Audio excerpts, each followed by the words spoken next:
Pemuda berinisial IMAA 28 tahun warga asal Kecamatan Bebandem ditemukan sudah tidak bernyawa di selokan atau parit tidak jauh dari rumahnya Jumat 2 Desember. Diduga korban terjatuh akibat penyakit epilepsi yang dideritanya kambuh. Kapolsek Bebandem AKP Iwayan Gedewirya menjelaskan peristiwa tersebut pertama kali diketahui ibu korban saat pergi ke sawah. Ibu korban melihat anaknya tertelungkup di parit. Sontak ibu IMAA berteriak histeris dan meminta tolong. Beberapa warga sekitarnya membantu menaikkan korban. Pihak kepolisian pun langsung melakukan olah TKP. Sedangkan tim medis Puskesmas Bebandem melakukan pemeriksaan terhadap korban.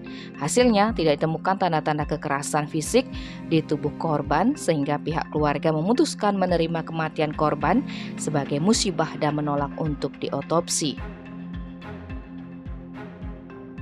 Tim Bali Express melaporkan.